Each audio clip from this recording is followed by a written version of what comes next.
I never thought I'd return to Cedarville, a place I hadn't set foot in for over a decade. My parents had passed away when I was still in high school, and I'd left this tiny town as soon as I could breathe, without their judgment weighing on me. So when the lawyer called last October to tell me I had inherited my uncle's farm, I laughed out loud. Uncle Henry had been eccentric, a man of wild stories and wild debts. The farm, bankrupt, liens, taxes past due, and worst of all, overrun with weeds that probably had their own postal addresses by now. "Are you sure you want this?" the lawyer asked, her voice polite but sharp. I wanted to tell her no. I wanted to say I'll donate it to someone who actually enjoys manual labor. But something inside me, a mix of stubborn pride and curiosity, said yes. I accepted. Christmas seemed like the perfect time to check the place out. I imagined a quiet week with the snow settling over broken fences, the smell of hay, and maybe a little nostalgia. Reality hit the moment I turned onto the gravel driveway. A brand new private property, no trespassing sign had sprouted near the gate, and the automated voice of a security system blared when I pressed the intercom. Before I could react, two men appeared, dressed in dark uniforms, faces grim. "Step back, sir. You're not allowed on these premises," one barked. I tried to explain, but their scowls didn't budge.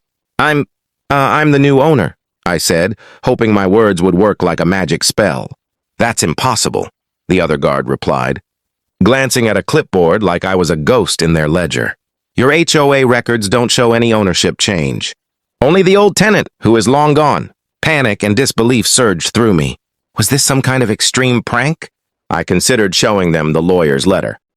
Before I could dig it out, my phone buzzed. A subtle, professional itch in my fingers reminded me my other identity. My FBI badge was tucked inside my wallet, and if I pulled it out, maybe, just maybe, I could get some answers faster than the HOA's private army could refuse. When the badge flashed under the harsh light of their torches, their expressions shifted. Suddenly, the guards weren't grim, they were nervous, respectful. "Sir, we didn't realize," one said, stepping back and saluting subtly. We'll stand down." For the first time since stepping on this frozen ground, I felt a flicker of control. Whatever mess Uncle Henry had left me, it seemed like Christmas this year might come with surprises, some of them under my authority, and some far more dangerous than a pile of unpaid bills. The guards didn't leave, not entirely. They hovered near the perimeter, but now with cautious deference instead of hostility. Their radios buzzed faintly, and I could tell they were coordinating with someone, probably the HOA board. But the moment I flashed my FBI badge, their tone had shifted. Suddenly, I wasn't just a nuisance. I was a potential threat they weren't supposed to cross. I stepped past the gate, boots crunching over the icy gravel. The farm looked worse than I remembered from the few childhood visits I'd made. The barn roof sagged dangerously in the center, paint peeled from the farmhouse siding, and the fields were a tangle of brown stalks sticking out of the snow like broken bones. I took a deep breath. Somehow, this ruin felt familiar, nostalgic, almost comforting. "Sir," one of the guards said, approaching cautiously, We have records of liens and unpaid taxes. And there's been talk, unusual activity at night." I raised an eyebrow. "Unusual activity?" He glanced over his shoulder, lowering his voice. "People say lights come on in the barn. Strange trucks, visitors at odd hours. Some of the neighbors, they're nervous." I nodded slowly, hiding my growing intrigue. This was no ordinary HOA complaint. And somehow, my uncle's messy legacy had tangled with something bigger. I'd grown up hearing Henry's tall tales, smug warnings about hidden stashes, secret tunnels, and mysterious business deals, but I'd always assumed they were just stories to make dinner more exciting. Maybe, just maybe, they weren't. I made my way to the farmhouse. Inside, it smelled of dust and old wood. Broken furniture lay scattered like forgotten memories, and frost clung to the window panes. I ran my fingers over the kitchen counter, imagining my uncle bustling around here, barking orders to the farm hands, always with that glint in his eye that suggested he knew more than anyone else. Then my phone buzzed. A text from the lawyer. "Check the barn first. Don't ignore any locked rooms. Henry was careful. Careful. That word made me shiver. I realized inheriting this farm wasn't just about reclaiming land or dealing with debt. Uncle Henry had left behind a puzzle, and the HOA was only one layer of the mystery. The guards, the strange rumors, the liens, they were all part of the surface. Beneath it, there was something hidden, something someone didn't want discovered. Snow began falling heavier, coating the windows and silencing the world outside. I knew I had a choice: retreat to the safety of a nearby hotel or face whatever secrets were waiting in the cold, dark barn. My instincts, honed over years in the field, whispered that danger and discovery often came hand in hand. I tightened my jacket and made my decision. Tonight, I would see what Uncle Henry had left behind, and maybe, just maybe, figure out why the HOA had hired guards for a supposedly abandoned farm. The barn door was massive, warped from years of neglect. I tugged on the iron latch. It didn't budge. Frost had frozen it solid. My mind raced. "Locked rooms," the lawyer said. Careful. Henry was careful. I circled the barn, looking for another entry, finally spotting a smaller side door, almost hidden behind an overgrown cedar bush. As I pushed it open, the hinges creaked like a warning. Inside, the air was sharp with the smell of hay and old machinery, dust motes dancing in the weak light from a cracked window. My boots crunched over broken tools and scattered feed bags. Everything seemed abandoned. Until I heard it. A faint hum, mechanical and deliberate, coming from the back of the barn. I approached slowly, every sense alert. My hand brushed against a vertical seam in the wall, and it moved. A hidden door. Henry had built it, no doubt, to keep something very private. With a twist of the old latch, it swung open to reveal a narrow staircase leading downward.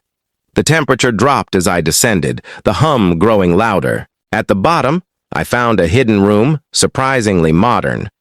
Computers blinked with encrypted files, stacks of ledgers and boxes marked with logos I didn't recognize. In the center, a small safe sat atop a metal table, its dial worn smooth from years of use. I had the distinct impression that whatever Uncle Henry had been hiding here, someone else was still interested in it. Suddenly, a voice echoed from behind the metal door I hadn't fully closed. "FBI?" it said, sharp and incredulous. I froze. Shadows moved as two figures emerged, men who looked like they'd been waiting for me. I didn't hesitate. "Yes," I said, flashing the badge again. Their faces paled. Recognition, and fear, was immediate. These weren't ordinary intruders. They knew exactly what they were dealing with. One stepped back, hands raised as if surrendering to authority. You're Henry's nephew?" the taller one stammered. I studied them carefully. They weren't there for money. They were there for information. Henry's secret room wasn't just an eccentric hobby. Whatever was hidden here had drawn attention from people willing to risk breaking the law. I set the badge down on the table and activated my phone to start recording everything, just in case. Questions raced through my mind. Why did the HOA send guards if they knew about Henry's legal mess? Who else was watching the farm? And most importantly, what had my uncle been hiding that was worth this much secrecy? A cold draft slipped in as snow swirled outside. The farm was quiet from the outside, but down here in the hidden room, it felt alive with danger and secrets.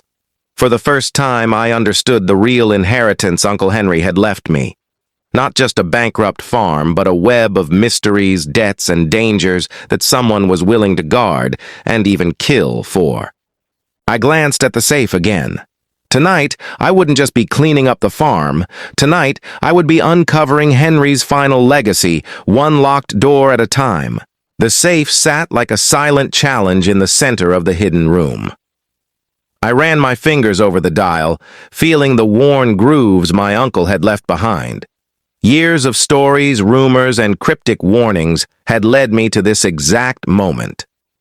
I knew Henry well enough to guess the combination wasn't simple. It wasn't numbers that mattered. It was memories. I closed my eyes for a second, recalling my childhood on this farm. The day Uncle Henry taught me to drive a tractor, the time he hid candy in the barn and dared me to find it, the summers spent chasing chickens and dodging his long-winded lectures. 7, 4, 9. I whispered the numbers and turned the dial. The safe clicked.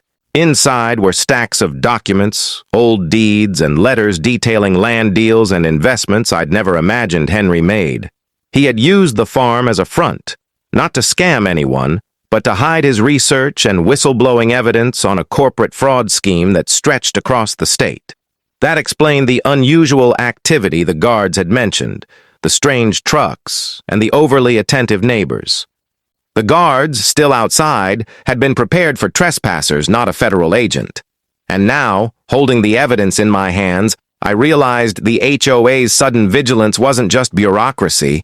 Someone had been trying to suppress Henry's work. A knock echoed from the main barn door. I didn't flinch.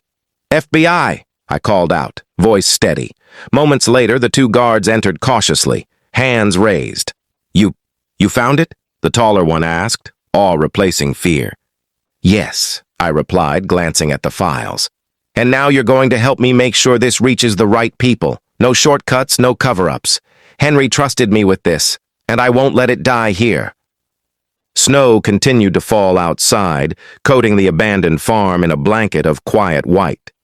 But inside, the farm buzzed with a new kind of life. The life of secrets finally revealed. I smiled, realizing the irony. I had returned to clean up a bankrupt farm and instead inherited a mission far bigger than money could buy. As I left the hidden room, the farmhouse felt warmer, not from heat, but from understanding. My uncle's legacy wasn't bankruptcy, weeds, or broken fences. It was courage, cunning, and truth. And now, it was my turn to honor it. I glanced at the security guards, nodded, and gave the order. "Let's secure the evidence, contact the right authorities, and make sure no one else interferes. We've got a long night ahead." The guards, once intimidating, now moved with purpose. The farm, once silent and guarded against me, now felt like a place of strategy and protection.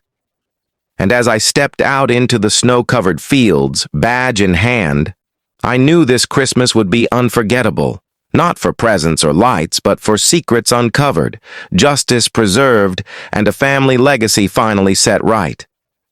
Cedarville would never be the same, and neither would I. Enjoying this wild ride of secrets, suspense, and a mysterious farm inheritance? Hit that subscribe button to catch more stories like this.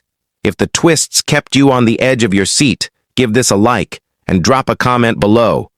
What would you do if you inherited a place full of hidden mysteries and unexpected dangers?